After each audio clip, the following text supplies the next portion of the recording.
Okay, तो हम लोग कहाँ पे हैं अभी? अच्छा, इसको नहीं,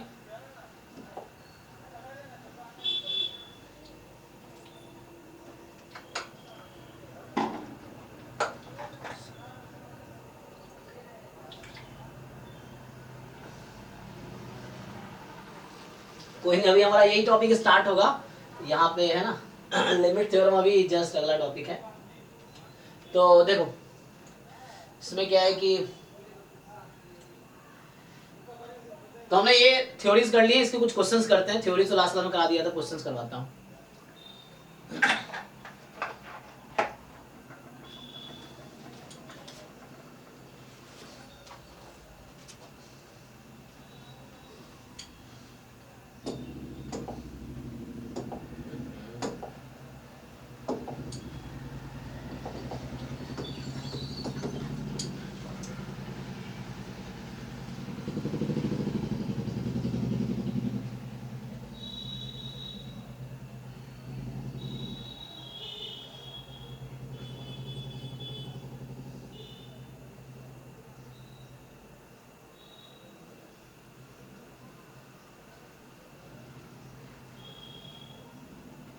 लिखिए, क्वेश्चन लिखिए। So let x comma y have joint distribution bivariate normal.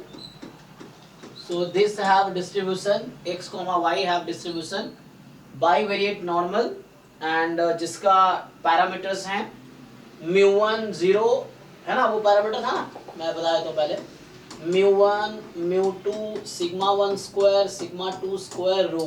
ठीक, तो जहाँ पे μ1 की वैल्यू है आपके पास 0, μ2 की वैल्यू है -1, sigma 1 square is 1, sigma 2 square is 4 and rho is equal to -1/2। ठीक,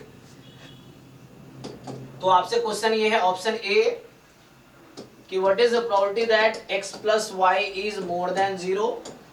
option B, what is the probability that x minus y is less than 0। Option C, what is the probability, है ना, या बोल सकते हैं x less than y, यहाँ पे आप ये लिख सकते हैं कि what is the probability that x less than y and what is the probability of x plus y more than 0 given 2x is equal to y। ठीक है ना, इस तरह क्वेश्चन अभी जैम में आया है, 2022 में भी आया हुआ है क्वेश्चन। एंड द डी है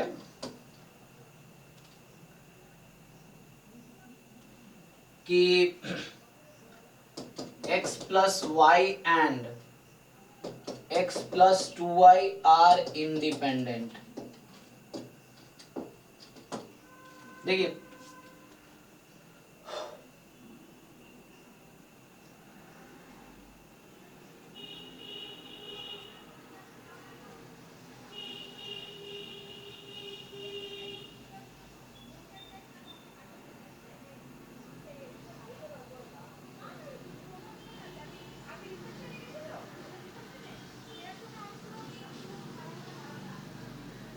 एक मिनट यहाँ चेंज करता हूं मैं, 7x plus y and x plus 2y are independent. चलिए, सो ट्राई कर सकते हैं आप, या मैं सॉल्व करना स्टार्ट करूं या वेट करूं?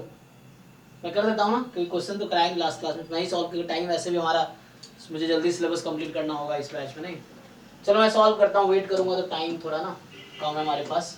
देखो क्या है हमारे पास कि एक्स वाई बाइवेरिएट नॉर्मल है, तो हमने देखा था इंडिविजुअली जो होगा वो नॉर्मल ही होगा। तो मतलब अगर मैं बात करूं, सो एक्स इज नॉर्मल μ1, ये जो x होगा normal μ1 sigma 1 square and y is normal μ2 sigma 2 square. ठीक है, तो so what is the distribution of x plus y? See, correlation coefficient non zero है, तो ये इंडिपेंडेंट नहीं है।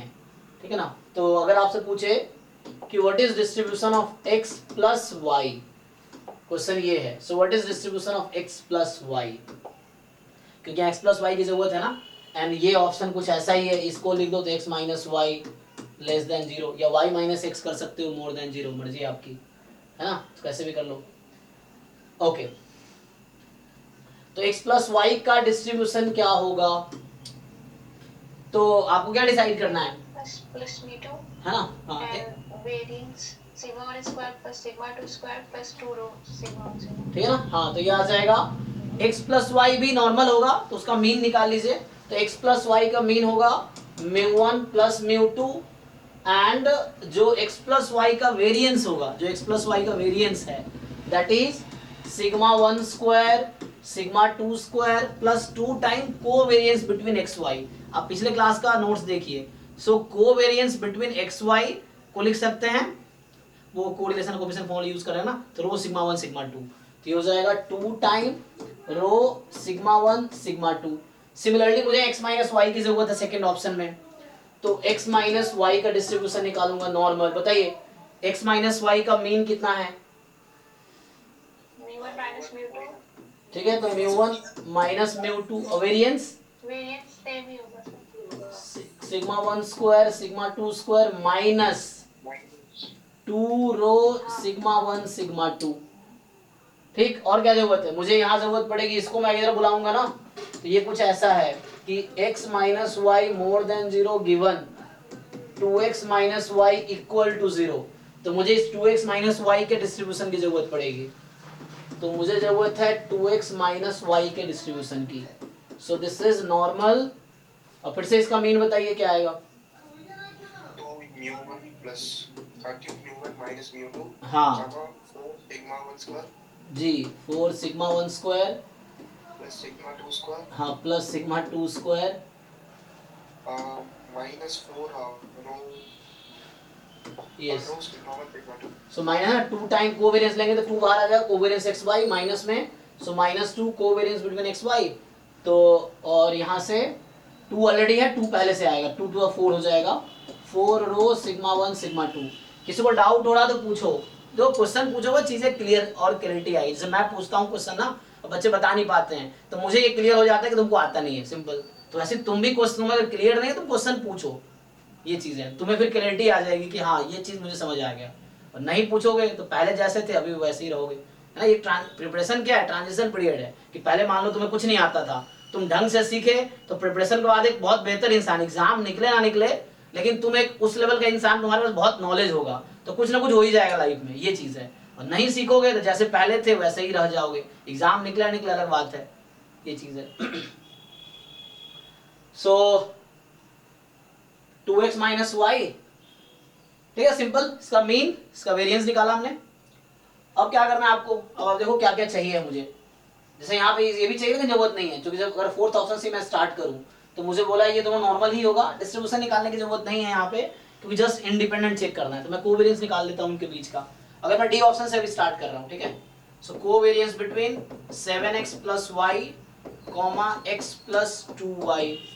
सो यहाँ से क्या है कि 7x plus Y x plus 2y, इसका कोवेरिएंस निकालो, तो इसको ब्रेक करो, है ना। So covariance between 7x comma x, है ना, ऐसे मतलब ब्रेक कर देंगे just directly.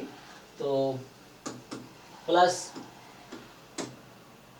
Covariance between 7x comma 2y and plus covariance between 7x 7x2y y comma x and covariance between y comma 2y। Check कर लीजिए ना।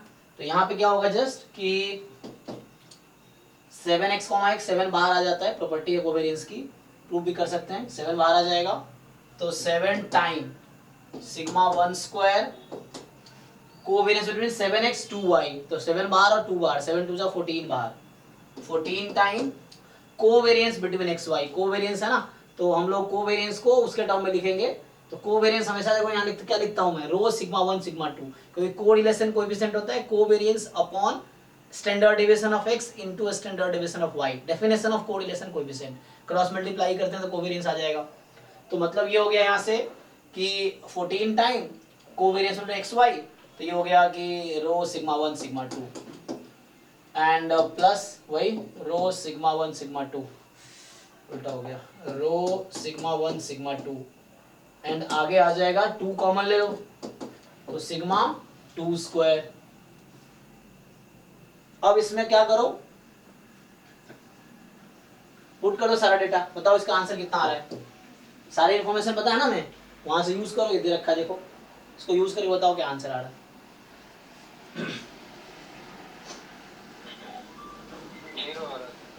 जीरो आ गया। तो चूंकि ये नॉर्मल है, ठीक है ना, तो जब नॉर्मल रैंडम वेरिएबल है तो दोनों तरफ से ट्रू होगा, कोई प्रॉब्लम, इंडिपेंडेंट नॉर्मल है इसलिए बोल रहा हूँ। So X Y are independent normal, तो इसका ये लीनियर कॉम्बिनेशन भी नॉर्मल ही होगा, नॉर्मल है ही। और नॉर्मल के केस में फिर इफ एंड ओनली इफ होगा। तो जब जीरो है तो इसका मतलब क्या होगा कि इंडिपेंडेंट होगा ये, ठीक है ना, ऐसा बोल सकते हैं हम। अच्छा, इस क्वेश्चन में ऐसा पूछा था कि ax plus y is equal to this. Sir वो तो वन वे थ्योरम होता है ना, कि मतलब नहीं नहीं बाई, इंडिपेंडेंट है तो कोवेरिएंस जीरो होगा, कोवेरिएंस जीरो है तो जरूरी नहीं है कि independent। लेकिन ये नॉर्मल में टू वे होता है, तो होता है ना। बाईवेरिएंट नॉर्मल में टू वे होता है, ठीक है। तो इंडिपेंडेंट नॉर्मल केस में टू वे होगा, क्योंकि अगर ये इंडिपेंडेंट है तो कोवेरिएंस जीरो है, कोवेरिएंस जीरो है तो इंडिपेंडेंट होगा। नॉर्मल में सिर्फ ऐसा होता है, बाकी में नहीं, ठीक है। तो ये ओके है। मैं लास्ट क्लास में थे, तुम कौन शुभम बोल रहा था, लास्ट क्लास में थे?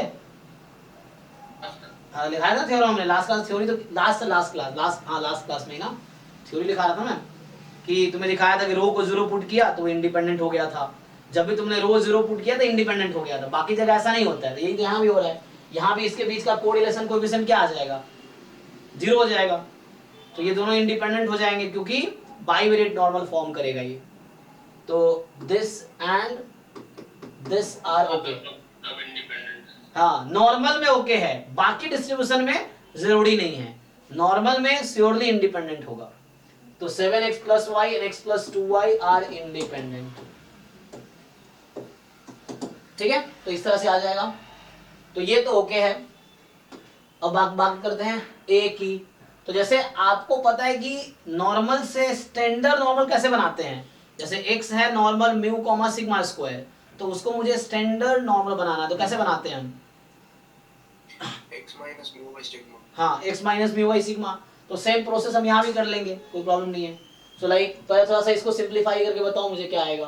तो जैसे यहाँ से ये तो है क्लियर है कि नॉर्मल म्यू वन था 0, सिग्मा वन स्क्वायर है 1, y है नॉर्मल -1, 4। ये बताओ सिंप्लीफाई करके क्या आएगा। दिस इज व्हाट,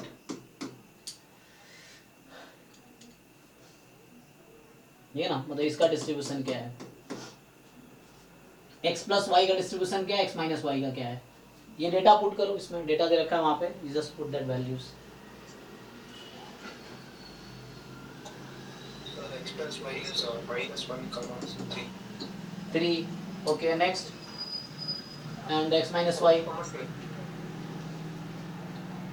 कितना, चेक कर लो एक बार, सही से कैलकुलेशन करो।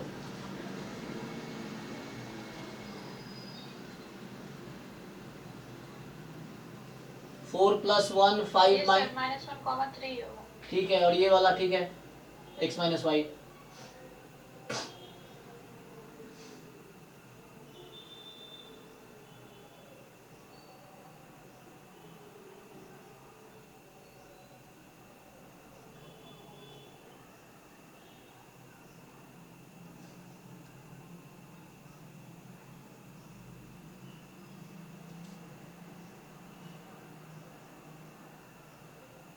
ठीक है ना, ये चलो आगे। तो देखो अब इसको सेम प्रोसेस में कंटिन्यू करा, यहाँ मुझे फाई देना पड़ेगा, तुम्हें नहीं फाई की वैल्यू चाहिए तो फाई के टर्म में आ जाएगी, कोई दिक्कत नहीं है। तो हमसे ऐसा पूछा है यहाँ पे कि पहला ऑप्शन जो है कि probability x plus y more than 0, ये पूछा है ना।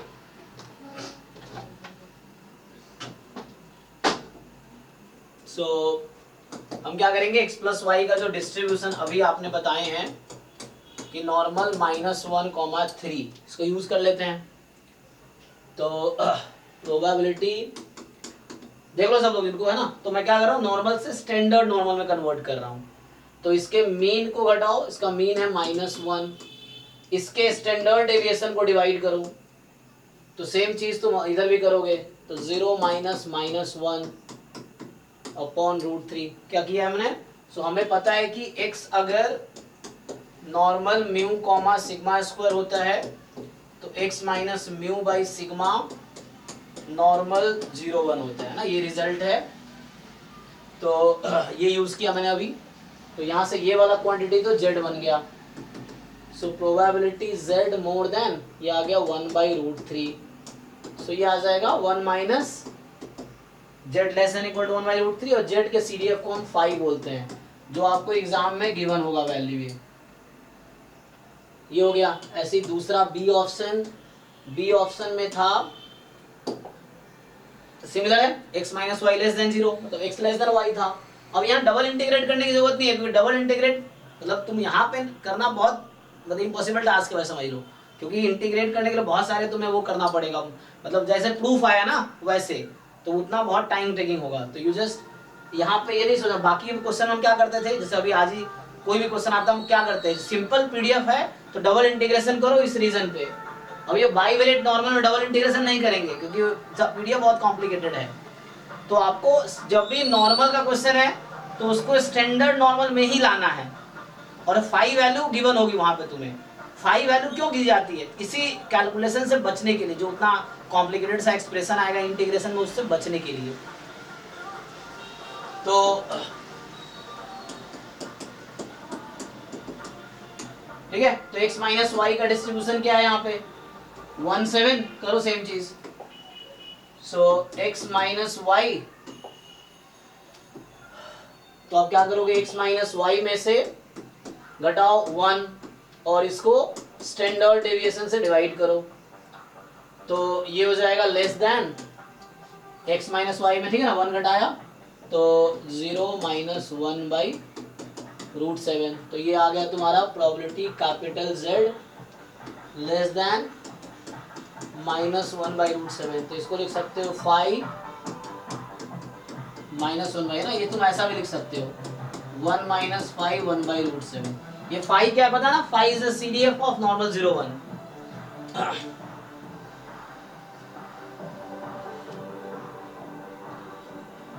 ओके, तो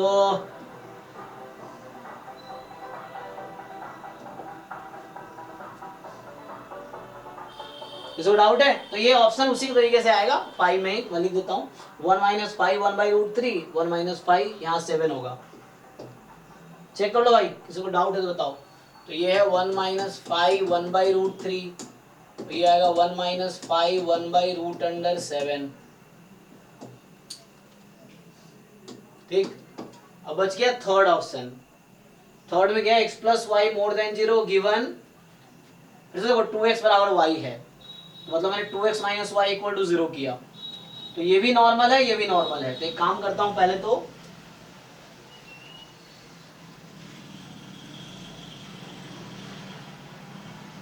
देखो इसको सॉल्व करते हैं। तो x plus y more than 0, 2x minus y equal ना,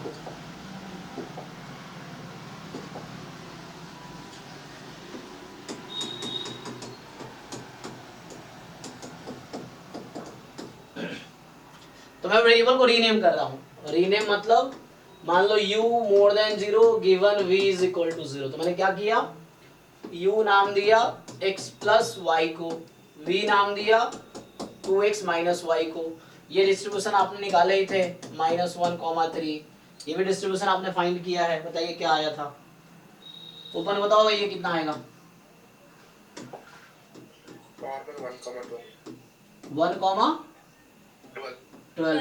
हाँ, बाकी लोग अपना वेरीफाई करो, बिकॉज अंधविश्वास गलत होता है ना, तो उससे फिर कई बार मैं भी फंस जाता हूँ। बच्चे मान लेते हैं जो बता रहा है सही बता रहा होगा, फिर मैं भी सही मान के करता हूँ, फिर वो गलती हो जाती है बाद में। तो बाकी लोग अपना वेरीफाई करो कैलकुलेशन, क्योंकि मिस्टेक किसी से भी हो सकता है। तो आपको क्या करना है, 2x माइनस वाई, तो ये है नॉर्मल 1,12। ओके, तो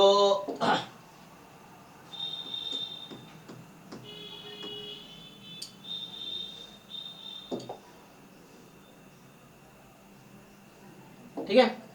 तो अब क्या करना है मुझे, अब आपको पता है कि what is distribution of u given v।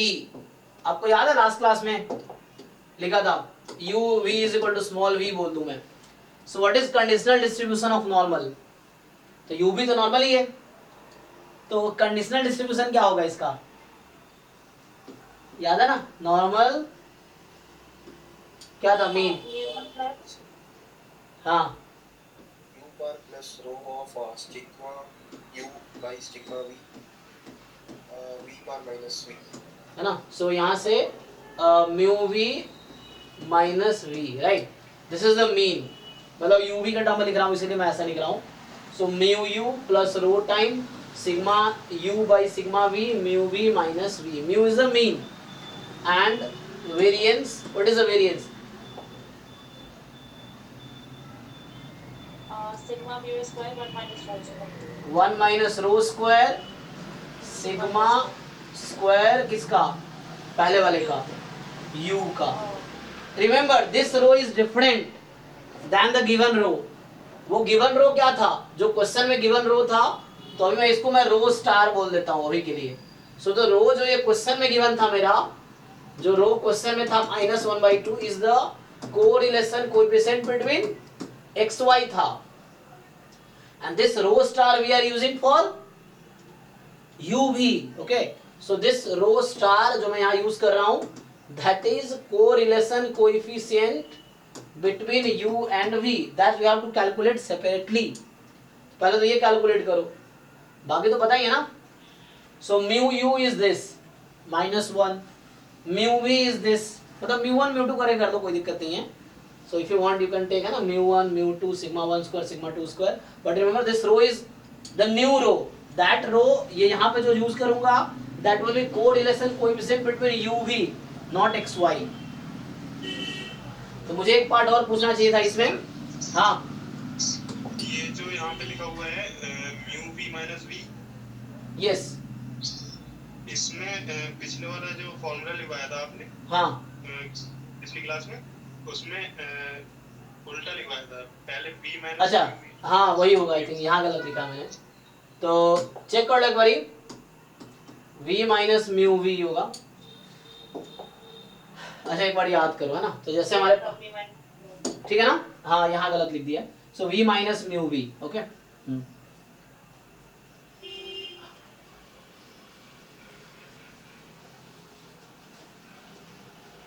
So calculate करो. इसमें क्या क्या नहीं पता है आपको.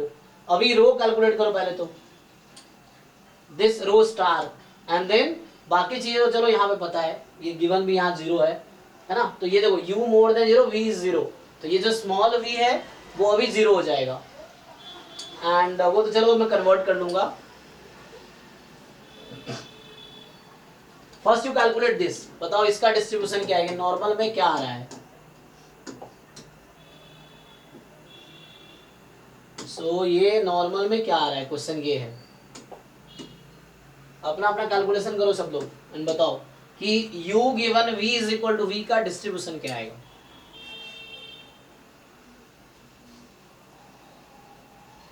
एटलीस्ट इसका तुम फाइंड करना चाहो तो ये भी चल जाएगा. मैं बोल रहा हूँ u given v is equal to 0, ये भी कर सकते हो. तो इसका क्या आएगा.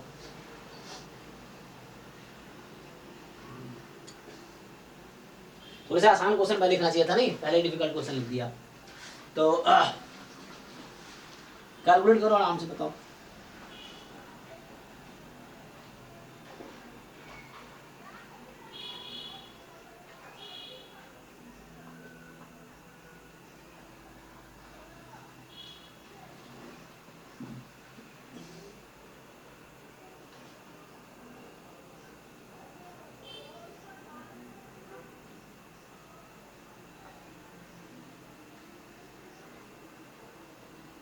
माइनस हाफ ही आएगा. अच्छा चलो कोइंसिडेंस हो सकता है ना. तो ठीक है. तो जैसे आपको क्या जरूरत पड़ेगी यहाँ पे, कोवेरिएंस बिटवीन जरूरत पड़ेगी x plus y comma 2x minus y की.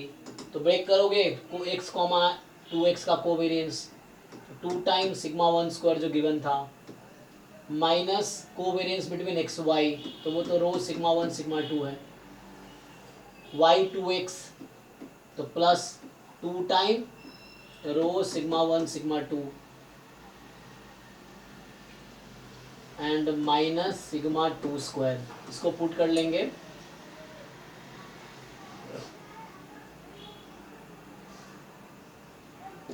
तो सिग्मा वन स्क्वायर क्या था, just it was 1, sigma two square is 4, तो 1 तो ये 2 हो गया, ये 4 -4 इसको लिख दिया, फिर ये प्लस रो -1/2 सिग्मा 1 सिग्मा 2 1 2, तो ये -1 ही आ जाएगा टोटल।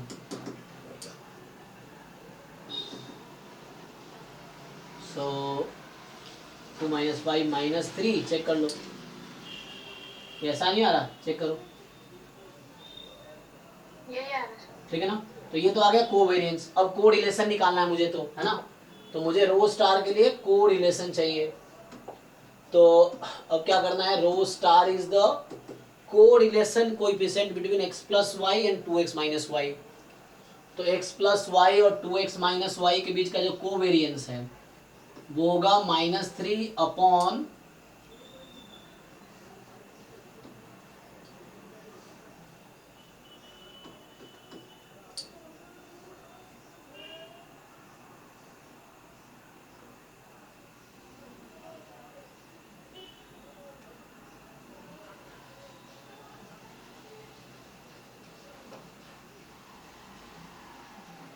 ठीक है, इसका वेरिएंस निकाल लो x प्लस वाई का। तो वो जो वेरिएंस अच्छा बता रखा है ना, सो वेरिएंस इज 3, सो यहाँ √3, स्टैंडर्ड डेविएशन √12,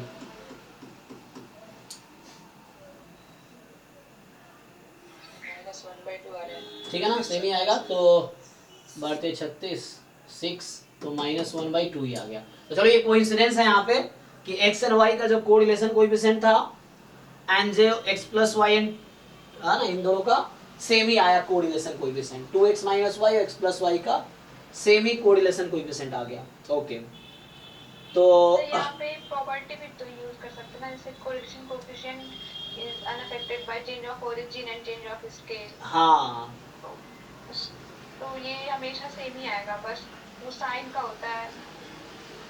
अच्छा ऐसा है क्या, अच्छा रुको चेक करते हैं।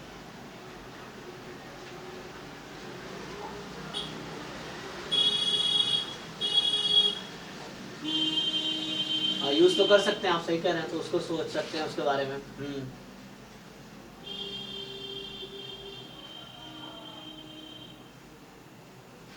ठीक है, अभी पुट कीजिए इसको, तो क्या आंसर आएगा। तो इसका डिस्ट्रीब्यूशन क्या आ गया, एटलीस्ट इसका मेन तो इसका ही चाहिए मुझे, तो इसका क्या आ जाएगा, -1, 9/4, -1, 9/4, 9/4। सो मेरा तो -3/4 आ रहा है। -3/4, चेक करो भाई, इसमें v की जगह आपको 0 रखना है, म्यू v, ये यहाँ पे है ना mu v mu u mu v, check कर लो एक बारी।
यस, हो गया कंफर्म? चेक कर लो एक बारी, सर -3 ठीक है ना? 9/4 ओके चलो, ओके तो अब क्या करना है? -3/4 -3/4 कॉमा 9/4। यस किसी को कंफ्यूजन तो पूछना। तो हमने भी क्या कैलकुलेट किया कि लाइक क्वेश्चन इज दिस, तो पहले x प्लस वाई को I assumed u and 2x minus y I assumed v, then u given v का डिस्ट्रीब्यूशन फाइंड किया। सो ये ना, ये सारी वैल्यूज यू नो ऑलरेडी है, पुट करना है तो ये आ गया। अब ये कैलकुलेट करना है u more than 0 given v is 0। So if I rename again, तो अज्यूम कर लो let's say this quantity is w, इसको मैं w बोल देता हूं फॉर एग्जांपल कि u given v is 0 is w। तो एक्चुअली दिस थिंग जो आपको जरूरत है, probability u more than 0 given v is equal to 0, you can write it like w more than 0, ठीक है ना? यही चीज है कि u गिवन दिस, और ये मोर देन 0 तो मींस ये टोटल मोर देन 0, बात वही है u, so here mean is u, तो you can write if this is w, u given v is 0 is new random variable. So ये डिस्ट्रीब्यूशन u का ही है under this condition, so I name w, so w is more than 0, और w का distribution ये है। So now we can find easily, so यहां से क्या होगा, probability w minus e of w, तो w का मीन निकाल लो। तो w का मीन यहां से ये है, ऑलरेडी पता ही आपको, so you subtract the mean, so -3/4 upon standard deviation 3/2 more than, ठीक, ये हो गया। तो 0 प्लस 3/4 अपॉन 3/2, क्या आ गया आंसर फाइनल? तो ये जेड के टर्म में कुछ आ जाएगा स्टैंडर्ड नॉर्मल में। सो नाउ इट इज, चलो यही लिख देता हूं मैं। So now you have equal to, तो प्रोबेबिलिटी ये कैपिटल Z हो गया and that is 3/4 upon 3/2, cut गया ना? तो ये हाफ बचा आपका, सो ये आपका आ गया 1 माइनस 5 ऑफ 1/2, ठीक है? तो ये आंसर है, 5 हाफ आपको क्वेश्चन में गिवन होगा and that you can also write as 5 of minus half. तो ये वैल्यू एग्जाम में गिवन होगा ऑलरेडी।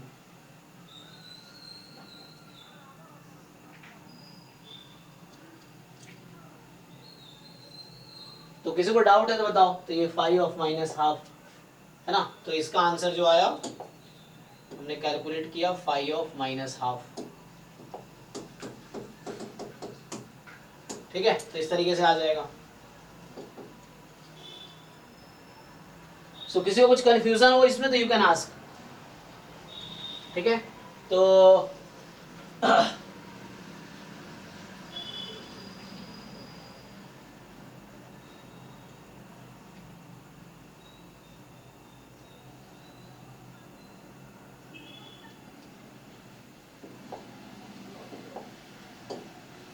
नेक्स्ट क्वेश्चन देखो फिर। अब अगर तुम खुद ही ट्राई करो, सो ये जैम 2022 में आया हुआ है, मैं क्वेश्चन जस्ट बता देता हूँ। इस साल भी ऐसे आया होगा, देखना पड़ेगा कौन सा है, बायोरेट नॉर्मल का। किस ईयर का पेपर खुला हुआ है ये लग रहा है।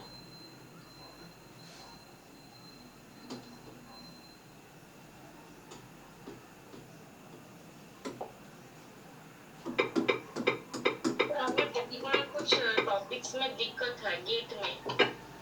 हाँ, सर वो टॉपिक्स के आप 9 से 11 तक कराएंगे? कौन से टॉपिक नहीं समझे? सर वो जो नॉन पैरामेट्रिक इन्फ्लुएंस है वो सब टॉपिक का कुछ प्रॉब्लम। हाँ, उसका अभी आगे स्टार्ट करेंगे, अभी वो स्टार्ट होगा क्लासेस, अभी मैं प्लान कर रहा हूँ एक नेक्स्ट वीक से स्टार्ट होगा, तो उसका टाइम अलग होगा, अभी मैं प्लान कर रहा हूँ। तो उसका 9 to 11 में होगा, लेकिन अभी वो पहले जैम का PYQ हो जाए उसके बाद। Okay sir. सो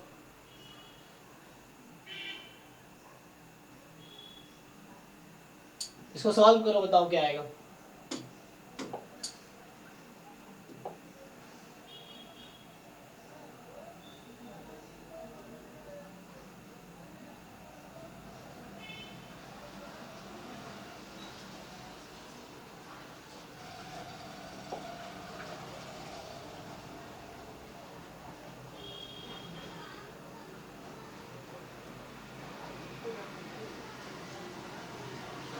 सो आप लोग सॉल्व कीजिए, इसका आंसर बताइए। अभी सॉल्व किया हमने, जो solve similarly and tell me the answer.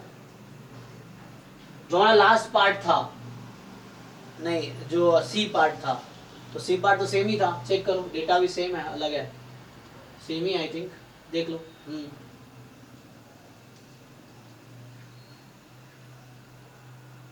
So you calculate in the similar way, जैसे हमने अभी एक क्वेश्चन किया है, मतलब 4 पार्ट था वहां पे।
Sir option D. ओके, हाँ बाकी लोग मेरा से वही है। सिमिलर ही है ना, तो पीछे हमने क्वेश्चन सॉल्व किया था कि डेटा सेम ही है, जो डेटा मैंने गिवन था वही डेटा यहाँ भी है। x प्लस वाई का डिस्ट्रीब्यूशन आपने ऑलरेडी फाइंड कर रखा है, 2x माइनस वाई का डिस्ट्रीब्यूशन ऑलरेडी फाइंड कर रखा है आपने। तो जस्ट ये हो गया probability u more than 1 given v is equal to 1।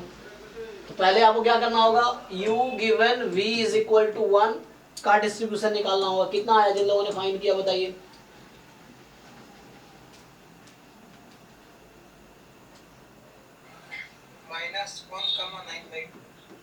-1,9/2 4। Okay, तो रो कॉमन, ये रो कॉमन है या चेंज हो रहा है? रो कॉमन है। हाँ वो तो पहले भी मैंने रखा था, ठीक है। तो अभी फाइंड कर लो, यहाँ मैंने जैसे कहा था कि ये W है मान लो, so this question reduces to W more than 1, तो अब हो गया इससे, है ना। सो जस्ट आप इसको सब्ट्रैक्ट कर लो, W minus it's mean upon 3/2, so 1 minus -1 upon 3/2, तो ये आ जाएगा Z मोर देन कितना आ जाएगा 4/3, सो 1 माइनस 5 4/3, ठीक है। तो मतलब वही 5 - 4/3 सेम ही है। तो आपने तो कहा था सेंट्रल लिमिट थ्योरम ज्यादा वैल्यूज n वैल्यूज से सेंट्रल लिमिट थ्योरम हम ऐसे नहीं कर सकते। हाँ तो सेंट्रल थ्योरम कहाँ यूज करें? तो हाँ आपने कहा था कि n वैल्यूज के बगैर हम सेंट्रल लिमिट थ्योरम कहीं भी नहीं लगा सकते। यस। यहाँ पर तो एक ही वैल्यू है ना, आप सेंट्रल लिमिट थ्योरम लगा लीजिए। नहीं सेंट्रल नहीं लगा रहे हैं, आपको सेंट्रल लिमिट थ्योरम का डेफिनेशन ही नहीं पता है। हम सेंट्रल लिमिट थ्योरम नहीं लगा रहे हैं। सेंट्रल लिमिट थ्योरम अलग चीज है, ये ट्रांसफॉर्मेशन बोलते हैं इसको। जो हमने यूज किया वो ट्रांसफॉर्मेशन है, ये थ्योरम है। अभी वही थ्योरम्स आपको क्लियर। सिग्मा नॉर्मल 0 1 हाँ वो पता है। हाँ, सो ये transformation is not central limit theorem, ये ट्रांसफॉर्मेशन है, ठीक है। सो ये है सेंट्रल लिमिट थ्योरम में सैंपल साइज n इंफिनिटी को अप्रोच करने चाहिए और there should be a sample size, तो वो होता है वो एक अप्रोक्स, ये ट्रांसफॉर्मेशन है। एक अप्रोक्सीमेशन भी होता है कि x is binomial n, p, n is large, so n is large then x can be treated as normal np and npq, तो इसको बोलते हैं अप्रोक्सीमेशन। ये था ट्रांसफॉर्मेशन, ये है अप्रोक्सीमेशन, है ना। या x अगर पॉइजन थीटा है या पॉइजन लैम्डा है, अगर लैम्डा लार्ज है तो x can be treated as normal lambda comma lambda, तो ये है अप्रोक्सीमेशन। सेंट्रल लिमिट थ्योरम कुछ और है। सेंट्रल लिमिट थ्योरम ये होता है कि आपके पास सैंपल है IID with PDF suppose small fx, या जिसका डिस्ट्रीब्यूशन कोई भी डिस्ट्रीब्यूशन है, सो आईआईडी है, ठीक है ना। तो x bar minus mu sigma by root n that converges in distribution to normal 0 1। इसको और ओपन करके लिखोगे तो मतलब इस क्वांटिटी का सीडीएफ जो है, इस क्वांटिटी का सीडीएफ जो होगा वो स्टैंडर्ड नॉर्मल के सीडीएफ के इक्वल है ना। बुक में आप देखते होंगे ये ऐसा लिखा होता है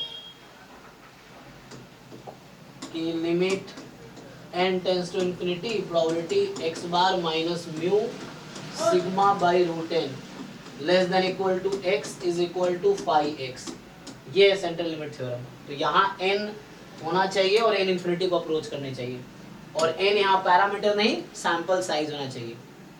यहाँ सेंट्रल लिमिट थ्योरम नहीं लग रहा है, ये n पैरामीटर है और ये वाला n सैंपल साइज है ना। जो भी डिस्ट्रीब्यूशन है इसका मीन म्यू है और वेरिएंस सिग्मा स्क्वायर है।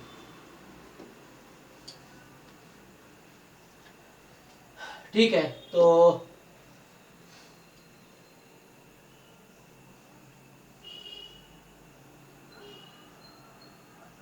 ग्रुप में एक क्वेश्चन पोस्ट किया है, देख।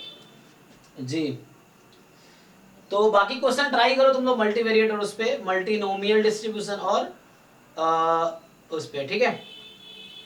तो ये तो कंपैरिजन बेस्ड है ना। क्या बोल रहा है कि PDF of y variate normal given y, तो इसमें सिंपल आपको कंपैरिजन करना होता है। तो ये तो डायरेक्टली एक रिजल्ट होता है, तो मैं लिखा ही नहीं है ना। क्या होता है वो लैम्डा e की power minus 2x square plus 3xy plus 4y square, क्या है आगे माइनस 7x माइनस 11y, है ना। और x रियल नंबर है यहाँ पे, y भी रियल नंबर होगा। तो इसको पीडीएफ से वो कीजिए, इसको कंपेयर। तो क्या इसको फ्रेम कर सकते हैं आप ऐसा? इसमें सर रो की वैल्यू निकाल हुआ है। अच्छा ये बताओ, छोड़ो, आप जब ज्वाइंट पीडीएफ लिख रहे थे आप लोग तो क्या लिखते थे 1/2 पाई, तो सिग्मा 1 सिग्मा 2 हाँ रूट 1 माइनस रो स्क्वायर हाँ एक्सपोनेंशियल माइनस हाफ ब्रैकेट, ठीक है, 1 माइनस रो स्क्वायर यहीं रखो। हाँ फिर ब्रैकेट में x minus mu 1 upon sigma 1 का whole square plus y minus mu 2 upon sigma 2 का होल स्क्वायर माइनस 2।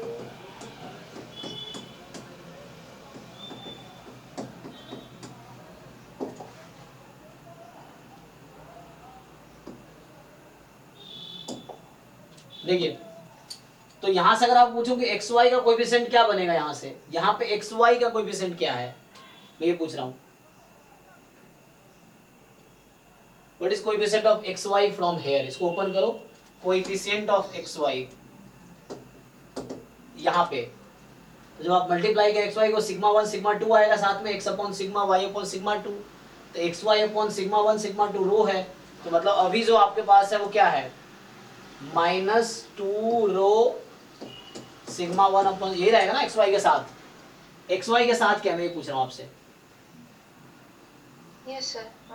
और बाहर क्या है, इसको जब खोलेंगे तो एक्स वाई के साथ क्या आ रहा होगा, -1/2 टाइम 1 माइनस रो स्क्वायर। हालांकि मैं फॉर्मूला इस पे डायरेक्टली इसको ओपन करेंगे ना, तो डायरेक्टली इसको ओपन करके ऐसा बना सकते हैं आप, तो वो हम कर सकते थे, मैंने लिखा नहीं है ना, सो वो तो कंपैरिजन करना है जस्ट। तो ये है आपके पास एक्स वाई का कोएफिशिएंट, और आपके पास क्या है एक्स वाई का कोएफिशिएंट, इसको ओपन कर लीजिए पूरा, -3।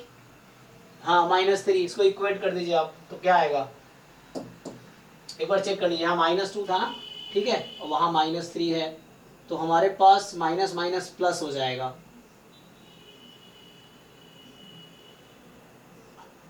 क्या आंसर आएगा यहाँ से,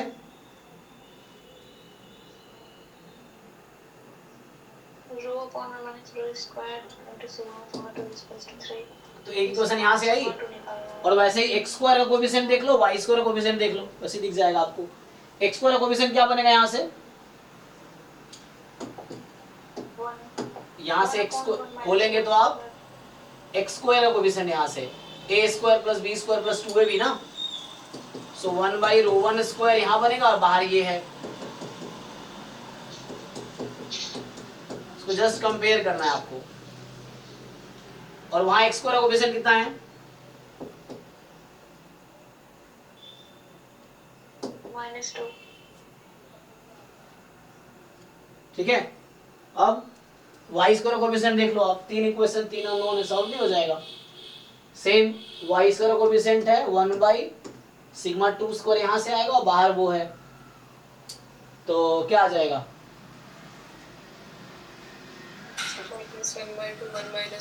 ठीक है ना। और ये आपके पास वाई स्क्वायर का कोएफिशिएंट 1/ρ स्क्वायर है ना, तो -1/2 दिस, बस वाई स्क्वायर के साथ ये क्या आएगा, वहां वाई स्क्वायर के साथ क्या है, 4 है आपका, 4 है, -4 ना, -4। हाँ। अब चेक कीजिए यहाँ से, तो अगर आप इक्वेशन 1 और 2 को डिवाइड कर दें तो क्या मिलेगा, मतलब अच्छा 3 इक्वेशन है, 3 यहाँ पे है, तो लास्ट दोनों से कुछ आएगा, σ1 σ2 स्क्वायर में रिलेशन आ जाएगी। यहाँ से अगर आप σ1 और σ2 की वैल्यू निकाल लो, थर्ड देखो एक मिनट, सो इस इक्वेशन से σ1 स्क्वायर निकालो आप, तो ये इधर आ जाएगा, ये इधर गया, इधर आ गया ना, तो -1/4 ये प्लस हो जाएगा 1 माइनस रो स्क्वायर, चेक कर लीजिए। सो मतलब मैं σ1 स्क्वायर फाइंड कर रहा हूँ, इसको तो बुला लो, सो 1/4 1 माइनस रो स्क्वायर, ये अभी इसके इक्वल है, यहाँ से σ2 स्क्वायर किसके इक्वल आएगा, सो बुला लो 1/8 1 माइनस रो स्क्वायर, तो ये अभी इसका रो के टर्म में आ गया। अब यहाँ इन दोनों की वैल्यू पुट कर लो आप, तो यहाँ से रो निकल के आ जाएगी, ओके सर, ठीक है, ट्राई। तो ये दोनों वैल्यू अब यहाँ से इसमें पुट कर दो, इस वाले में, तो यहाँ से रो निकल के आ जाएगा, ये दोनों वैल्यू यहाँ से पुट कर लो, रो क्रॉस मल्टीप्लाई कर दो पहले तो ये σ1 σ2 की वैल्यू रो के टर्म में रखो, तो उससे आपका ये कैंसिल होके, हाँ वो तो इजीली रो आ जाएगा। क्या होगा, एक एक्सपोनेंशियल के टर्म उपयोग कर सकते हैं, कंसीडर क्या क्या, डेरिवेटिव ले सकते हैं, हाँ हाँ एक्सपोनेंशियल को क्यों कंसीडर करके इसका डेरिवेटिव ले सकते हैं, हाँ हाँ, फिर मल्टीवेरिएट नॉर्मल में इसका रिजल्ट है। हाँ वही बोल रहा हूँ, एक रिजल्ट है जो दिखाया नहीं मैंने, उसको देखना पड़ेगा, तो अदरवाइज हमने यूज नहीं किया इसको, तो वैसे भी हो जाएगा।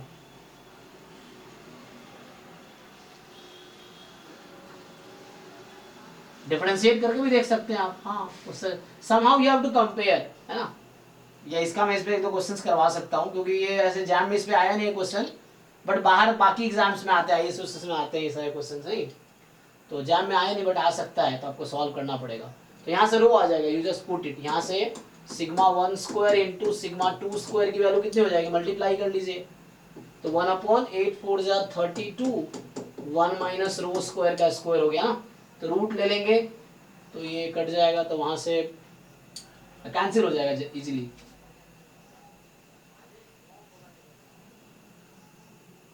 ठीक है ना, तो यहाँ से क्या आ जाएगा, सिग्मा 1 सिग्मा 2 की वैल्यू आ जाएगी आपकी 1/√32 टाइम्स 1/1 माइनस रो स्क्वायर, ये आ जाएगी ना।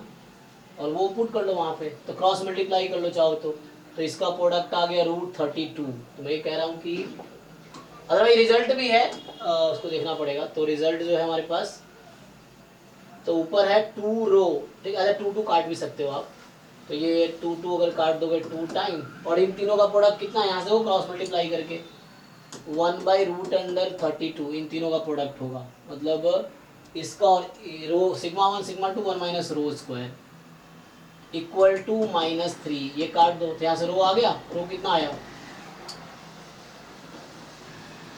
-3/4√2 है ना, तो -3/√32, √32 को है ना ब्रेक कर सकते हो, तो 4√2 ये रो आ गया आपका।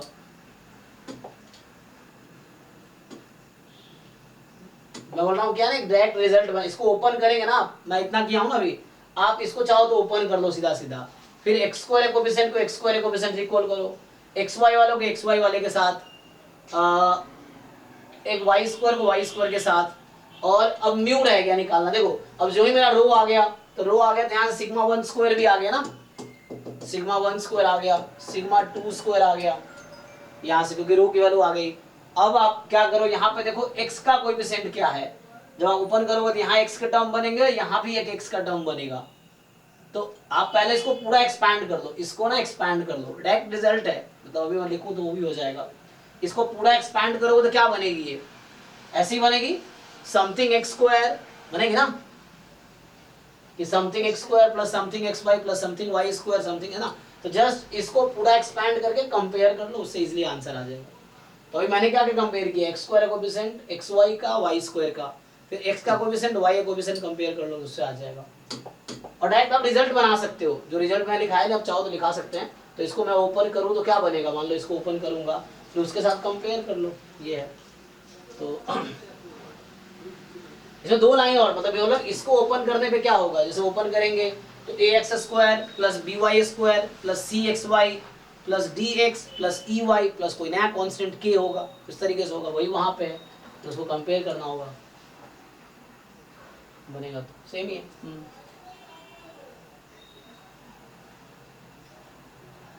इसमें कांस्टेंट टर्म क्या आएगी, यहाँ पे अगर आप देखो कांस्टेंट टर्म एक आएगी ना, तो वो कांस्टेंट टर्म यहाँ बनेगी, ओपन करके पूरा एक्सपैंड कर दो, एक्सपैंड करना पड़ेगा, इसको एक्सपैंड करके जस्ट कंपेयर कर लो, सारी वैल्यू आ जाएगी। तो यहाँ से क्या आएगा, μ1 आ जाएगा, μ2 आ जाएगा, सिग्मा 1 स्क्वायर आ जाएगा, सिग्मा 2 स्क्वायर आ जाएगा, रो आ जाएगा, ये सारी वैल्यू आ गई। तो आपको बाई मिनट नॉर्मल मिल गया, आप जो भी पूछ रहा है वो देख लो, है ना। तो आपको क्या पूछ रहा है, ex प्लस ey, तो μ1 प्लस μ2 प्लस 3, तो उस तरह पूछ रहा है, तो उससे आ जाएगा।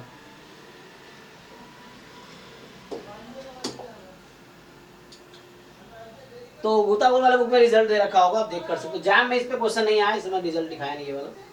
तो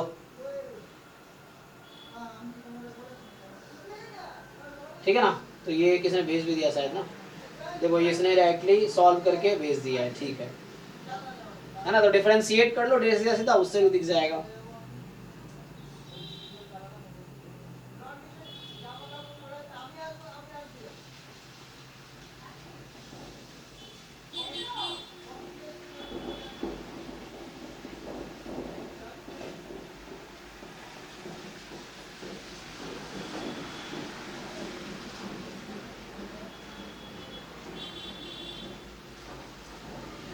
ठीक है ना, जैसे इन्होंने भेज भी दिया उस तरीके से भी कर सकते हैं, मतलब और सारे अप्रोच हो सकते हैं, बहुत सारे अप्रोच हैं, वो डिपेंड करता है।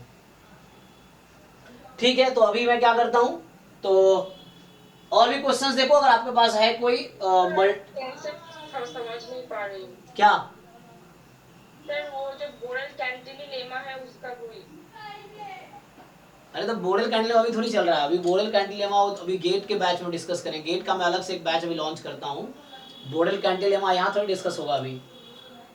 गेट का अलग से भी सेपरेट बैच भी होने वाला है, 1 वीक के अंदर हो जाएगा, तो उसका हम अलग से एक टाइम देखते हैं क्या होगा।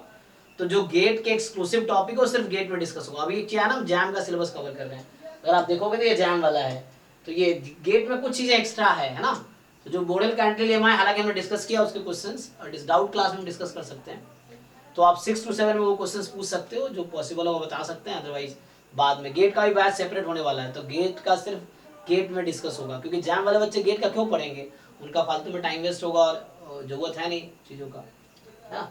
तो अभी एक्चुअली हम लोग जैम वाला सिलेबस कर रहे हैं, जो जैम का फुल सिलेबस है ना, that cover 60-70 part of GATE syllabus, ठीक है। फिर एप्टीट्यूड आप कर लो, फिर बाकी जो टॉपिक है नॉन पैरामीट्रिक, अभी क्लास स्टार्ट होगी, तो रिग्रेशन की क्लास हो सकता है अभी स्टार्ट होगी।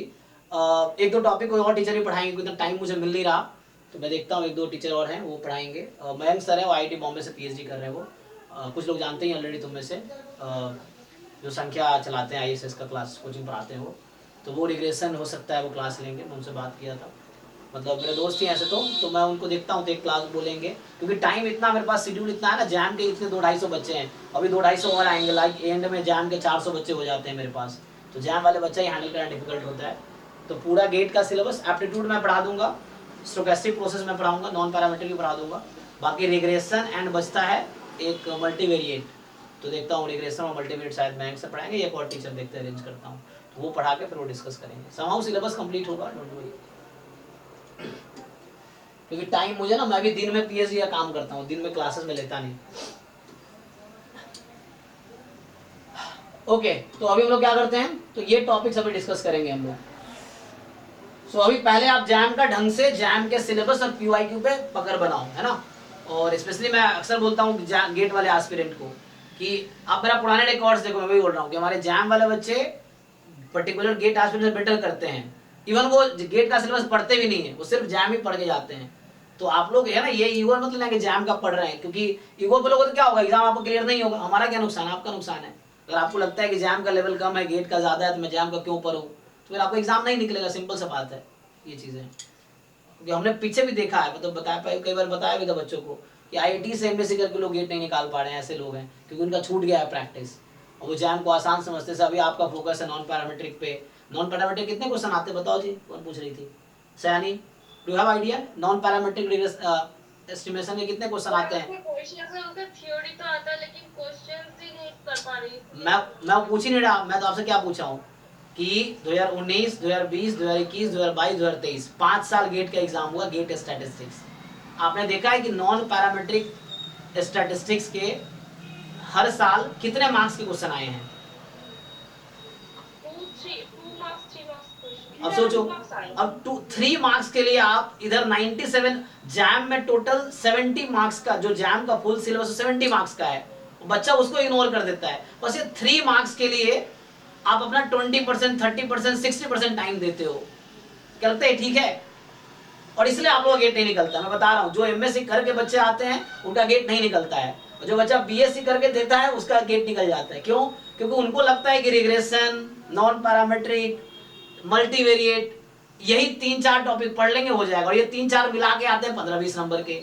कट ऑफ मार्क्स है 25 मार्क्स, बस आपके 15-20 नंबर के बीच मार्क्स रह जाते हैं। और इवन अगर आप पढ़ भी लोगे तो भी ये हायर लेवल का टॉपिक है, multivariate, regression, non parametric, stochastic.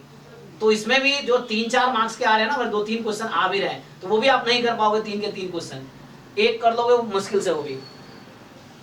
तो ये आपको समझना है कि आपको एग्जाम स्कोर करना है या बहुत ज्यादा नॉलेज इकट्ठा करना है, दोनों है तो बहुत अच्छा है, लेकिन अभी आपका फोकस क्या है? सर अभी एग्जाम निकालना है। हाँ, तो एग्जाम निकालना तो पहले जैम 2005 से 2023 तक के क्वेश्चन पेपर ढंग से सॉल्व करो आप, ठीक है। फिर गेट के भी क्वेश्चंस आप सॉल्व करो उस सिलेबस के। तो मैं बोल रहा हूँ जैम का full syllabus cover 70%, 60 to 70% covers, and 15 marks aptitude वो अलग है। एप्टीट्यूड इजी है, एप्टीट्यूड मैं भी कराऊंगा, अभी मैं बैच अभी हो सकता है शुरू करूंगा एप्टीट्यूड का। तो एप्टीट्यूड में 15 मार्क्स में 10 मार्क्स इजीली ला सकते हो आप। लेकिन मैं यही देखता ना, गेट वाले बच्चों का अक्सर फोकस रहता है वो 15-20 नंबर पे, कि जो 15-20 नंबर का टॉपिक आ रहा है उसको 70-80% टाइम देना है, या 70-80% प्रिपरेशन उधर करनी है, और इसी वजह से रिजल्ट नहीं होता आपका। मैं बता रहा हूँ ना, मेरा एनालिसिस यूट्यूब पे पड़ा हुआ, चेक करो। नॉन पैरामीट्रिक से 3 या 4 नंबर के क्वेश्चन आते हैं, रिग्रेशन के 3 या 4 नंबर के क्वेश्चन आते हैं, मल्टीवेरिएट एनालिसिस के 3 या 4 नंबर के क्वेश्चन आते हैं। स्टोकेस्टिक के कभी 5 के आए, कभी 6 के आए, कभी 7 के भी आए हैं, कभी 8 के भी आए, 8 मार्क्स के भी आए हैं स्टोकेस्टिक प्रोसेस से। तो इन ऑल टोटल मिला के ये जो एक्स्ट्रा टॉपिक जैम के बाहर का है, जो 4 टॉपिक है, इन ऑल ये 20 नंबर का है। और आप लोग जो एमएससी करके जो लोग आए हो उनका इसी 20 में फोकस रहता है। तो मैं यही कह रहा हूँ, एग्जाम निकालना है तो अपने आप को वो लेवल मत देखो, फुल सिलेबस देखो। तो पहले जैम वाले पूरे सिलेबस और पूरा पीवाईक्यू ढंग से करो, फिर गेट वाले सिलेबस में देखो क्या क्या एक्स्ट्रा है जो मैं अभी कराऊंगा। अभी गेट अलग से सेपरेट बैच स्टार्ट होगा, within a week start हो जाएगा, ठीक है ना। तो उसमें हम गेट वाली चीजें डिस्कस करेंगे। पर एक बात थी, हाँ। सर बहुत सारे लोग हैं जो गेट क्वालिफाई करके भी वो मतलब आईआईटीज में लोग पीएचडी नहीं मिल पा रहा है। नहीं तो उसके लिए मेरे साथ पिछले साल त्रिशा गोयल थी। अब देखो उसके 147 रैंक थे गेट में, उसको आईआईटी रोपर में एडमिशन मिल गया पीएचडी में। हमारा स्टूडेंट अभी है एक आईआईटी गुवाहाटी में एडमिशन हुआ है उसका अभी। तो उसके लिए क्या चाहिए, एडमिशन के लिए क्या चाहिए? एडमिशन क्यों, मतलब बहुत सारे बच्चे ऐसे भी हैं उनको नहीं मिल रहा। क्यों नहीं मिल रहा? वही तो पूछ रहा हूँ, क्यों नहीं मिल रहा है? पता नहीं, वो लोग बोल रहे हैं कि उन लोगों को मिल नहीं रहा, इसलिए तो पूछ रहे हैं। तो मुझे तो मिला है ना, मैं तो खराब पूरा पीएचडी कर रहा हूँ, मेरे सारे दोस्त कर रहे हैं, क्यों नहीं मिलेगा? मैं क्वेश्चन ही पूछ रहा हूँ। क्या मार्क्स कम है क्या गेट में, इसलिए नहीं? गेट का मार्क्स मैटर ही नहीं करता, गेट मार्क्स वो देखते भी नहीं आपका। गेट और नेट क्यों चाहिए? It is just the minimum eligibility to apply. GATE NET का मार्क्स देखते ही नहीं वो लोग। हाँ, जहाँ बहुत ज्यादा एप्लीकेंट आते हैं वहां शॉर्टलिस्ट करने के लिए क्राइटेरिया लगाते हैं। फॉर एग्जाम्पल आईएससी बैंगलोर में आप जाओगे तो आईएससी बैंगलोर में अब वो 1000 बच्चों का इंटरव्यू तो लेंगे नहीं, या 500 का भी लेंगे नहीं। तो उनको अगर इंटरव्यू लेना है 20 बच्चों का ही, तो जितने बच्चों ने एप्लीकेशन डाले हैं अब वो एक कट ऑफ फिक्स कर देंगे कि भैया जिनका गेट स्कोर 500 से प्लस है वही इंटरव्यू देंगे। अदरवाइज जिनका 500 गेट स्कोर है, जिनका 1000 गेट स्कोर है, उनके लिए बराबर है वो। Why? GATE and NET are exam for the fellowships, not for the your qualification और प्रूव करने। जो ऑल इंडिया रैंक गेट 1 लेके पीएचडी करेगा और जो रैंक जिसका 500 है वो पीएचडी करेगा, सेम फेलोशिप मिलेगी। So GATE and NET are exam for the fellowships. इस एग्जाम क्यों एग्जाम क्वालिफाई करना है? क्या पीएचडी करना पैसे मिलते हैं, ये पैसा कौन देता है? यही गेट और नेट एग्जाम देता है आपको। गेट नेट जो क्वालिफाई करेगा उसको पैसे मिलेंगे, जो गेट क्वालिफाई करेगा इंस्टीट्यूट देती है, नेट क्वालिफाई करेगा सीएसआईआर देगी। तो वो फेलोशिप के एग्जाम है ये, इसका पीएचडी से कोई आपका लेना देना नहीं है। रिवेटिंग, अगर आपके 100 रैंक है, आपके फर्स्ट रैंक है, कोई प्रॉब्लम नहीं है। बस वो शॉर्टलिस्टिंग क्राइटेरिया है, कुछ जगह मैटर करता है बड़े बड़े इंस्टीट्यूट्स में, जहां पे शॉर्टलिस्टिंग क्राइटेरिया उनका होता है कि नहीं भाई तुम्हारा रैंक अगर 500 हम तुमको नहीं बुलाएंगे, हम टॉप 100 वालों का इंटरव्यू लेंगे। तो वैसा रहता है, बस वही है। तो अगर जिन लोगों को बुलाया उनमें कोई डिफरेंशिएट नहीं करते, कोई पार्शलिटी नहीं करते। फिर वो इंटरव्यू डिसाइड करता है आपका एडमिशन होगा कि नहीं होगा। तो मैं पूछ रहा था क्यों नहीं होता, वो इसलिए उनका नहीं होता क्योंकि वो इंटरव्यू क्वालिफाई नहीं कर पाते। आपको जो इंटरव्यू में पूछा, अगर आपको अगर आंसर कर पाओगे, GATE and NET are not criteria to admission in the PhD, is not only criteria. मैं ये बोल रहा हूँ, अगर किसी का गेट नेट निकल गया थोड़ी एडमिशन हो जाएगा। एडमिशन तब होगा जब आप उनका इंटरव्यू क्लियर करोगे। ये अप्लाई करने के लिए मिनिमम क्राइटेरिया है। GATE and NET are the minimum criteria to apply. जिनके पास गेट नेट नहीं क्वालिफाई, अप्लाई नहीं कर सकता। अच्छा, आपने क्वालिफाई कर दिया, फिर अप्लाई करोगे, कोई जरूर थोड़ी एडमिशन मिलेगा। एडमिशन तब मिलेगा जब आप इंटरव्यू दोगे, उनको लगेगा कि आपके अंदर पोटेंशियल है पीएचडी करने की, फिर वो एडमिशन देंगे, नहीं तो नहीं देंगे, दैट सिंपल। तो वो आपको वहां प्रूव करना पड़ता है इंटरव्यू में कि yes you have the potential to, है ना, डू पीएचडी।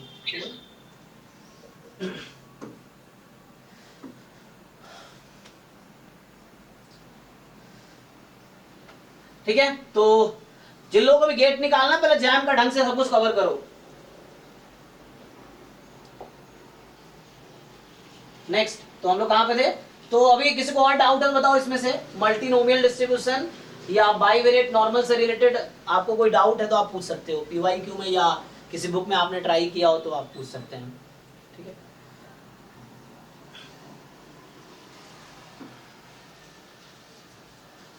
नहीं तो फिर मैं आगे स्टार्ट करता हूँ, आधा घंटा है ना हमारे पास। IIT Madras one by one. हाँ सयानी, आप नहीं, आप बताइए। बाइवेरिएट डिस्ट्रीब्यूशन का क्वेश्चन का पीवाईक्यू का पीडीएफ है ना, उसमें बाइवेरिएट के क्वेश्चन नहीं है ज्यादा। हाँ एक्चुअली उसमें मुझे लगता है उसे सिलेक्ट नहीं किया। एक्चुअली बाइवेरिएट नॉर्मल में ज्यादा क्वेश्चन आए भी नहीं है एक्चुअली। अगर मैं सर्च भी करूँ ना तो वो 2022 में ही आया है। ज्यादा क्वेश्चन आता है। मल्टीनोमियल में भी ढूंढना पड़ेगा, ऐसे डायरेक्ट लिखते नहीं है वो। जैसे बाईवेरिएट आप सर्च करोगे एक यही क्वेश्चन आता है, और कोई आता है बाईवेरिएट नॉर्मल पे क्वेश्चन है भी नहीं, आए भी नहीं एक्चुअली ज्यादा, तो इसीलिए आपको कुछ बुक से कवर करो, है ना। एक यही 2022 में आया, उससे पहले शायद आया भी नहीं मुझे लगता ढंग से। जैसे एक ये क्वेश्चन है, तो ये तो चलो गेट का है, ये तब गेट में आया था, तो इसका भी कुछ एप्लीकेशन बेस्ड क्वेश्चन है, ये आपके जैम जैसा नहीं है।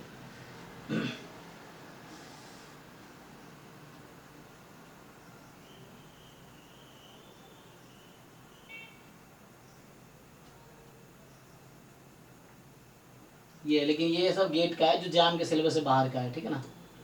तो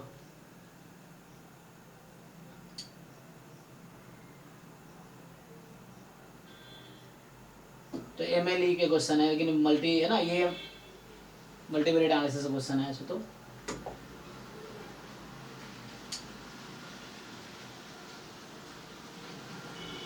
हाँ ये करो, ये जैम 2023 का क्वेश्चन है, चलो ये सॉल्व करो। तो जैम 2023 का है, तो अभी हमने क्वेश्चन सॉल्व किया ना, वही क्वेश्चन सिमिलर ही है। So let's solve this.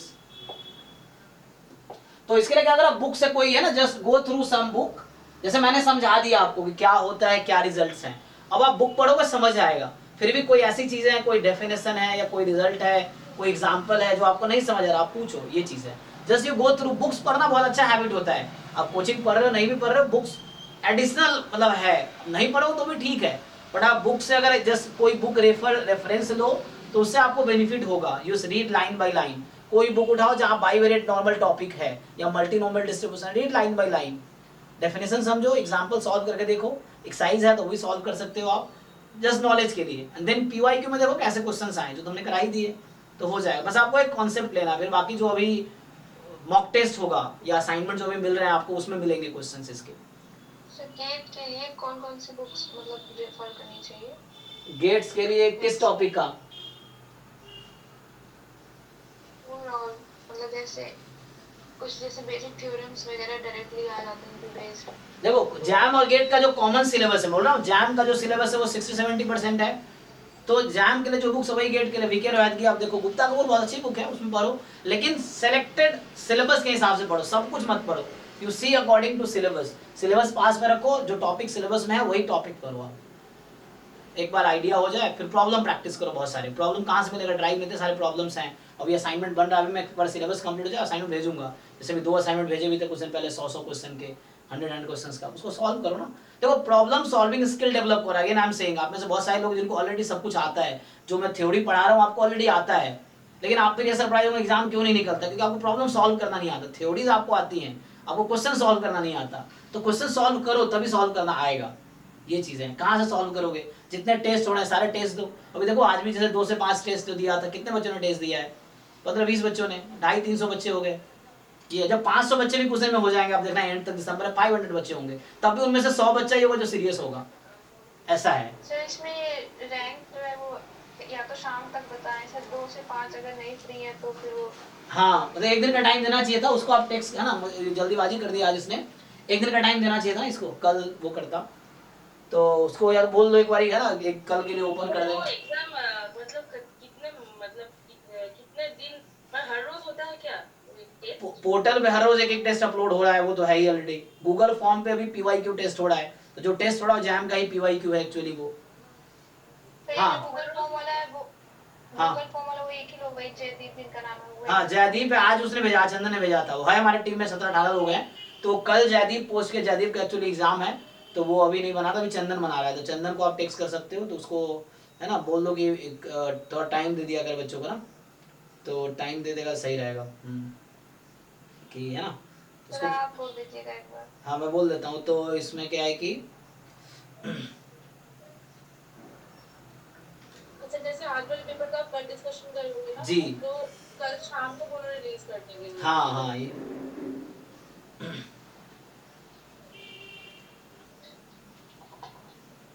24 our का ना टाइम दे, 24 आवर्स तक है ना करने का। कभी भी आप अटेम्प्ट कर सकते हो, पोर्टल वाला टेस्ट भी 24 आवर कभी भी अटेम्प्ट कर सकते हो। इसका भी रखो, जैसे डिस्कशन कल शाम को होगा इसका, तो आज वाला जो टेस्ट था 2 to 5 वाला, वो जैम 2022 का पेपर था। तो इसका पर्पस मेरा बस ये है कि एक बार आप सॉल्व करके देख लो, कि आपको ये रियलाइज हो जाए कि what are the topics which you have, जिसमें प्रॉब्लम है। कई बार आपको रियलाइज होगा थ्योरी आपको सब आती है, बुक पढ़ोगे सब आपको आती है, लेकिन प्रॉब्लम नहीं कर पा रहे हो, तो कहीं ना कहीं गैप है जो आपको फिल करने की जरूरत है ना। तो वो गैप आपको फिल करना है कि ऐसा क्या इस क्वेश्चन में है कि थ्योरी सब कुछ आते हुए आपको क्वेश्चन नहीं सॉल्व हो रहा है, तो ऐसा क्या है, तो वही सीखने की जरूरत है। फिर जो मैं सॉल्व करता हूँ आप देखो उसमें वही डेवलप करना है। समटाइम्स क्या क्वेश्चन देख के हम डर जाते हैं, आप सॉल्व करोगे ना आप कर लोगे सॉल्व। जैसे क्वेश्चन पढ़ा आपने, देयर यू स्टार्ट सॉल्विंग, तो कई बार सॉल्व हो जाता है, लेकिन शुरू में ही डर जाता है, तो वैसा नहीं, आप अप्रोच करो, मतलब सॉल्व करना शुरू करो। Even you give 1-2 minute time, exam में भी 1 मिनट टाइम दो, नहीं हो रहा देन स्किप करके आगे बढ़ो, बहुत ज़्यादा टाइम नहीं देना, but you give 1-2 minute time each question and then आप आगे बढ़ो। ये बहुत ज़्यादा टाइम लगा उसको स्किप करो एग्जाम में, यहाँ भी कि कुछ टाइम दो, initially you try to solve, नहीं हो रहा फिर स्किप करो। ये चलो इसका आंसर बताओ, ये सिमिलर क्वेश्चन ही है, जैसे अभी आपने बाईवेरिएट के जो क्वेश्चन सॉल्व किए सिमिलर ही है ना। तो यहाँ मैं अगर लिखूं कि x1, x2 is bivariate normal with parameter μ1 है ना, तो μ1 दे रखा है आपको 1 है, μ2 इज ऑल्सो 1, सिग्मा 1, ध्यान देना यहाँ पे ये बीच में प्रोडक्ट है, प्रोडक्ट है मतलब ये हो गया कि sigma 2 square is 4 times sigma 1 square and both are equal to 4। इसका मतलब है कि सिग्मा 2 स्क्वायर तो 4 है, सिग्मा 1 स्क्वायर 1 है। ये समझने की जरूरत है, यहाँ बीच में प्रोडक्ट का साइन है, मतलब कुछ नहीं तो प्रोडक्ट है, वो ये नहीं कॉमा है, कॉमा मिस हो गया, मिस नहीं हुआ है, प्रोडक्ट ही है।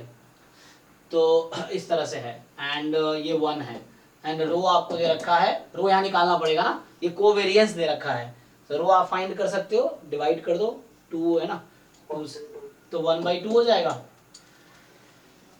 करो सॉल्व। तो ये पूछ रहा है आपसे कि क्या है variance x1 + x2 given x1 का।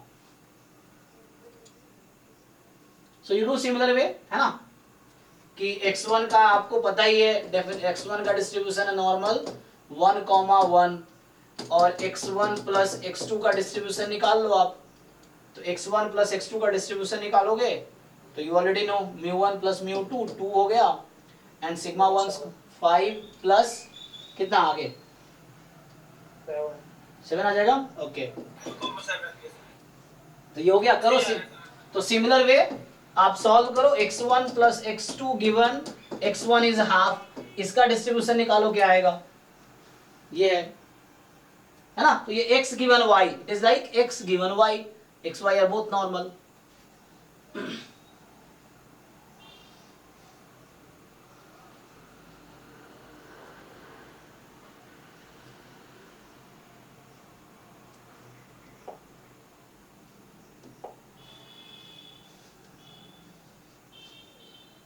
सर इसका आपने फॉर्मूला लिखवाया था। ओके हाँ वो यूज करो, उससे हो गया सर 3 आया। ओके तो अच्छा डायरेक्टली वेरिएंस है ना, डिस्ट्रीब्यूशन निकालने के बजाय आप सीधा सीधा वो कर लो है ना। जैसे मान लो ये सपोज ये x है और ये y है एग्जांपल के लिए, तो मुझे x गिवन y का वेरिएंस है ना, तो ये तो हमें पता ही है कि 1 - rho square and sigma x square, ये चीज है, तो इससे कर लो। तो x की जगह क्या है, अच्छा उल्टा लिख दिया मैंने यहाँ मैंने उल्टा लिख दिया ना, y गिवन मुझे पूछा है y, मैंने y इसका नाम दिया ना, तो y given x is equal to half, यही ना इस तरीके से। So x is equal to x, तो कोई नहीं, तो यहाँ आ जाएगा 1 - रो स्क्वायर। तुम अप्लाई करो, खुद से करके देखो, देखो कहाँ दिक्कत है।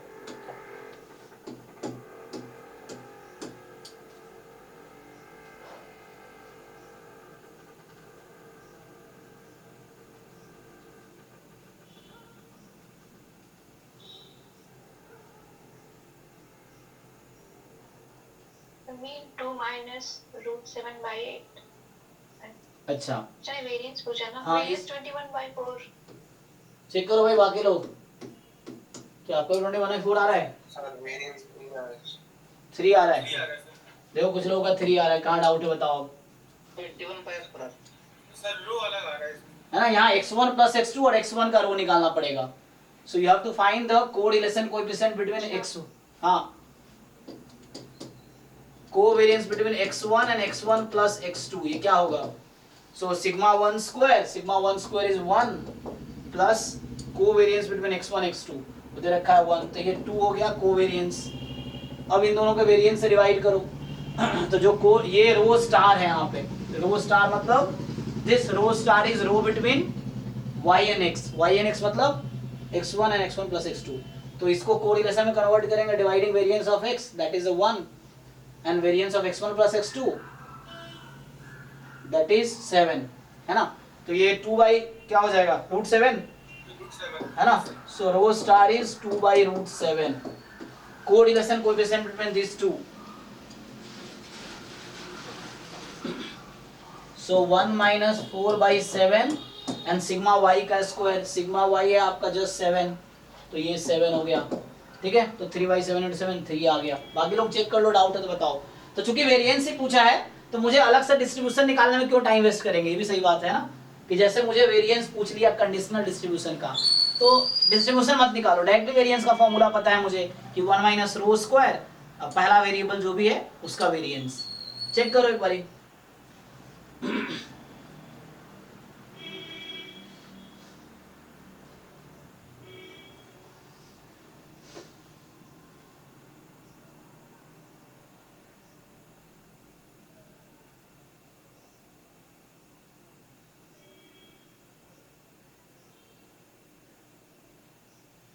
ओके, किसी को डाउट नहीं होगा इसमें, ठीक है। ये 2023 का जैम का था बाईवेरिएट नॉर्मल पे, ठीक है ना। सिलेबस जनरली यूनिफॉर्मली डिस्ट्रीब्यूटेड होता है, तो किस टॉपिक ज्यादा क्वेश्चन आते हैं। एक्चुअली जो जैम का सिलेबस है ये है कि लाइक जो मैथमेटिक्स पोर्शन है 30 मार्क्स का है, जो प्रोबेबिलिटी पोर्शन है लिमिट थ्योरम तक वो अराउंड 35 मार्क्स का है, और लिमिट थ्योरम के बाद जो सैम्पलिंग, एस्टिमेशन और टेस्टिंग ये तीनों 35 मार्क्स का है रफली प्रॉक्स। ये 35 का मतलब प्रोबेबिलिटी 35 मार्क्स का, इन्फ्रेंस 35 मार्क्स का और मैथमेटिक्स पोर्शन 30 मार्क्स का, टोटल 100 मार्क्स का है। और ये जनरली यूनिफॉर्मली, ऐसा कुछ नहीं कि इस टॉपिक ज्यादा आते हैं इस टॉपिक से कम आते हैं। तुम पूरा सिलेबस पढ़ो, पूरा पीवाईक्यू करो, 100% सिलेबस ढंग से करो। ये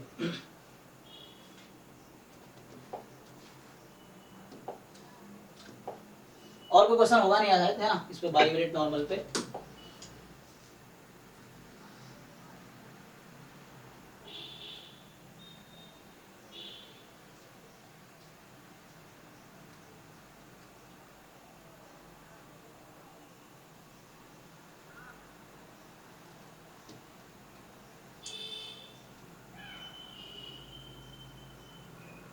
ठीक है, वापस हम वहीं पे आ गए जैम 2022 पे।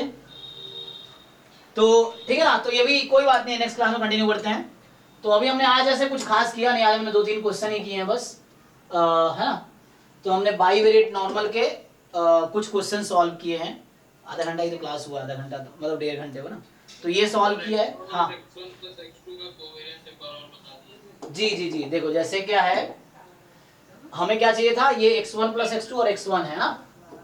तो covariance between x1 plus x2, x1, तो इसको खोलो आप। तो फॉर्मूला के हिसाब से x1, x1 plus x2, x1, ठीक। और सेम रैंडम वेरिएबल के बीच का कोवेरिएंस क्या होता है, वेरिएंस हो जाता है सिग्मा 1 स्क्वायर। और ये क्वेश्चन में दे रखा है मुझे x1 x2 का कोवेरिएंस क्वेश्चन में 1 दे रखा है, तो आपका ये 1 हो गया, और ये खुद 1 था, तो 1 + 1 2 हो गया। तो 2 क्या आया, कोवेरिएंस। मुझे चाहिए था कोरिलेशन कोएफिशिएंट, तो इसको रो स्टार बोल रहा हूं मैं इसके बीच का। तो ये हो गया कोवेरिएंस अपॉन इसका वेरिएंस का रूट। तो इसका वेरिएंस हमने फाइंड कर रखा है ऑलरेडी कि x1 + x2 का वेरिएंस 7 है, x1 का वेरिएंस 1 है, तो उसके वेरिएंस से डिवाइड करो, मतलब स्टैंडर्ड डेविएशन से डिवाइड करो वेरिएंस का रूट। तो √1 √7, तो 2 by √7 आ गया, ठीक। ये हो गया। अब मुझसे क्या पूछा था, variance of x1 + x2 given x1 = 1।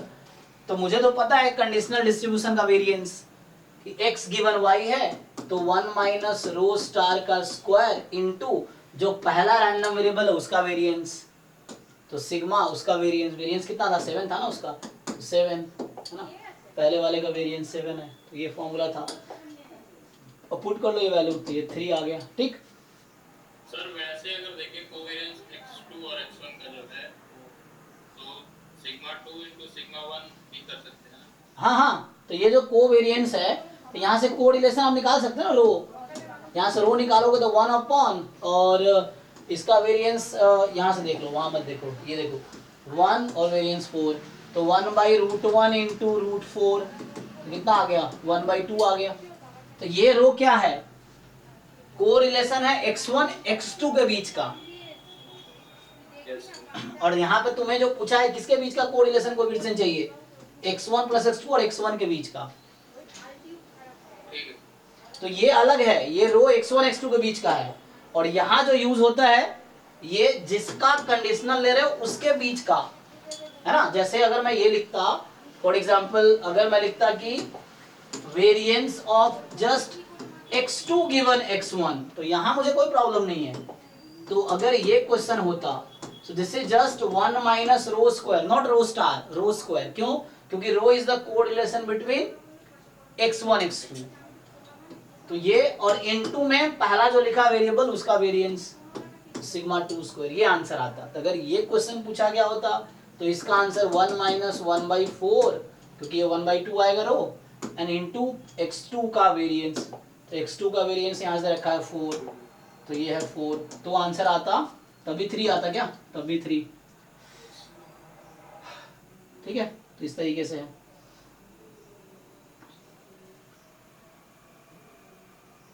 और ऐसा इसलिए हो रहा है, देखो एक चीज और ध्यान दो, यहाँ तुमसे क्या पूछा है, variance of x1 + x2 given x1 = 1 ना।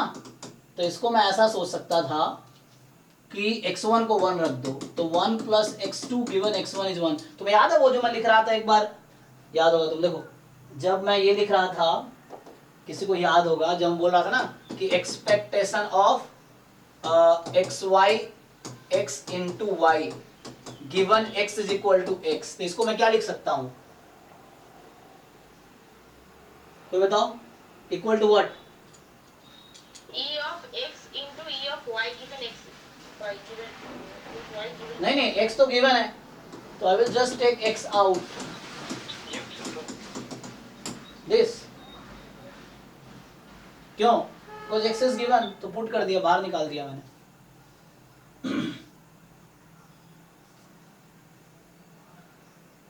ठीक है, देखो तो same thing I did here, देखो तो x1 1 x1 को 1 रख दिया, तो अब ये है वेरिएंस ऑफ 1 गिवन दिस, तो 1 का वेरिएंस, कांस्टेंट का वेरिएंस क्या होता है, 0, तो 0 plus variance of x2 given x1 = 1। तो तुम ये भी कर सकते थे, ये 4 ये 3 निकाला मैंने, डायरेक्टली तुम ये निकाल लो जस्ट, तो इसकी जरूरत नहीं पड़ेगी, फिर रो स्टार की भी जरूरत नहीं पड़ेगी, तो आप ये तो इजीली निकाल सकते हो ना, x2 गिवन x1। तो 0 + 1 minus rho square sigma 2 square, और मैं इसी क्वेश्चन को दूसरे तरीके से सॉल्व कर रहा हूँ। तो यहाँ से क्या आ जाएगा कि 0 प्लस एंड 1 माइनस 1/4, तो कर ही दिया सॉल्व ना यहाँ से तुमने, तो ये 3 आ जाएगा, ये तो किया हमने अभी, तो ये 3 आ गया, तब भी यही आ जाएगा। तो ऐसे भी कर सकते थे हम लोग। तो इसमें फायदा ये होता है इस मेथड से कि मुझे अलग से कोरिलेशन कोएफिशिएंट निकालने की जरूरत नहीं है।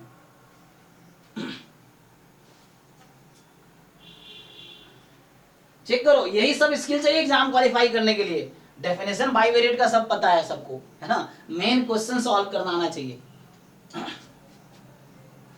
ये एक अप्रोच है, ये एक अलग मेथड है, ये अलग मेथड है, दोनों मेथड है।